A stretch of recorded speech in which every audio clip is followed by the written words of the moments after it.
to know the practical value of religious principles. It's not enough to know the theory. It's just like I may know the theory of electronics. You know, you put a positive charge and a negative charge together and connect them up, and you get some current flow, and there's resistance and blah, blah, blah. But if somebody brings me their broken television, am I going to be able to fix it? Probably not, unless I have some experience or training in that specific application of electronics. So the same thing is true in spiritual life. Someone may know the theory of spiritual life, aham brahmasmi, I am a spiritual being. Well, that's great. Now, how do I put food on the table? Or how do I decrease my entanglement with material identification? Even better. Or, best of all, how do I develop love of God and get out of this material entanglement completely? That's the process of chanting the holy name, bhakti. The difference between bhakti and other religious processes, such as yoga or meditation, jnana or cultivation of knowledge, and karma or performance of auspicious activities for material gain, is that the activities and the results of bhakti are eternal. For example, I may go to church, or I may perform some charity or some other pious activities, and because of that I may get some material benefits in life. Maybe I get wealth or fame or prestige or recognition, something like that. But is that eternal? No, because it has a beginning and an end. If I get money, someday I'll spend all the money, or somebody will steal it. If I get fame, well, we all know how flickering fame can be. And if I get recognition as a pious person or something like that, even that is finished at the time of death. And even if I go to heaven, even that's temporary. After thousands of years of heavenly delights, guess where we have to go? Right back here to earth again. Because liberation is only given to people living on earth. It's very rare that someone in the heavenly planets will attain liberation. There's just too much material enjoyment. So here on earth, we have a good opportunity for spiritual life. But even if we acquire a lot of knowledge about spiritual life, as I pointed out, knowledge is not the same as practice. Knowing how to do something is not the same as being expert in doing it. I may know all the physics involved in roller skating, but if I don't practice roller skating, I'm going to fall. So similarly, people may cultivate knowledge about spiritual life, and they may know, theoretically, I'm a spirit soul and like that, and that I'm supposed to worship God. But how do I worship God? Especially, how do I worship God in an age that's so degraded and so fallen? And then there are karma activities. Karma means that, I went through karma already. Yoga, jnana, yoga. Yoga means more than just like standing on your head or sitting in lotus position, meditating or doing some physical exercise or some pranayama or something like that. Yoga is actually designed to bring us to God realization. If you read Patanjali Yoga Sutras, he says the object of yoga practice is to realize Chit Shakti. Chit means eternal knowledge, means perfect knowledge of spiritual life, perfect consciousness. In the Vedic context, knowledge and consciousness are not two different things. Our knowledge is a byproduct of our state of consciousness. If our consciousness is sunk in materialism, we can't very well understand spiritual things. But if our consciousness is detached from material sense enjoyment and focused on something pure, like the holy name of the Lord or the form or pastimes of the Lord, then we can understand all kinds of spiritual knowledge very easily, because it's right there, easily available from that state of consciousness. But even so, the practice of yoga is not universal in this age. Very few people have the means, the conditions, the skills, the knowledge to practice yoga properly.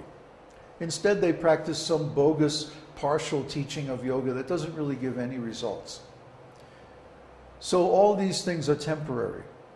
But bhakti, especially chanting the holy name, is eternal. Almost every word in every language is derived from some holy name of the Lord. And also we find that in all religious and spiritual principles and practices, the holy name of the Lord is very important and prominent. The Lord's Prayer, for example, begins with, "Hallowed be thy name." But he doesn't say the name in the prayer. The name is not part of the prayer. The name is a secret. So here we're giving the name, not only one name, but 1,000 names of Vishnu, so that this knowledge can never be lost. It can never be changed or abused by spiritual hierarchies that want to keep these things secret. Instead, it's right out in the open. Because why? Lord Vishnu is the protector and well-wisher of the Brahmanas. Those who want to understand what is Brahman, what is spirit, what is consciousness, how do we change our consciousness? How does consciousness work exactly? What's the relationship between consciousness and meaning, or consciousness and philosophy, consciousness and religion, so many things, consciousness and the body? A real Brahmana will know all these things. Not only know them theoretically, but practically be able to operate on the level of consciousness. That's a real Brahmana. So as you can understand, real Brahmanas are very rare. But Vishnu, or Krishna, is the protector of the Brahmanas. So he always arranges for the welfare of the Brahmanas, those who are authentic Brahmanas. Now, those who are phony Brahmanas, they're in trouble. Because if you pose as a Brahmana or a spiritual teacher, and you're not really qualified, you'll mislead your students. And that carries a terrible price. As we were discussing yesterday in Jyotish class, if someone gives knowledge of Jyotish to someone who's not qualified, or if they try to make a business out of it, or get other material gain from this spiritual knowledge, then it's a very sad situation. There's a heavy reaction involved. Similarly, a bogus religious leader who can't really deliver his students or disciples to the highest state of God consciousness is really asking for a lot of trouble. And we see they get in trouble all the time. They fall down, they get caught with prostitutes, they get caught stealing money. I mean, it's just pathetic. And if you ask them any of these questions, like what is consciousness? Or how do I change my consciousness to spiritual consciousness? They can't answer you. They don't know. Brahmana, a real Brahmana, will know the answers to all these questions and much, much more. A real Brahmana is like an ocean of knowledge. Because Chit Shakti, eternal knowledge, or spiritual consciousness, is full of knowledge by nature. Like I said, if one is in an exalted state of consciousness, he can automatically know anything that he wants to know. The super soul will give him the information from within, even if he doesn't know it in the ordinary way, by the mind or by reading or something. Then he can know it directly by a revelation from super soul, because super soul is in the heart. The Brahmana, or the self-realized spiritual master, actually knows the super soul. It is in communication with the super soul. But others who are simply pretending to be religious leaders aren't. So Lord Vishnu is the protector and well-wisher of the Brahmanas, and he is aware of all principles of religion. Actually, what is a principle of religion?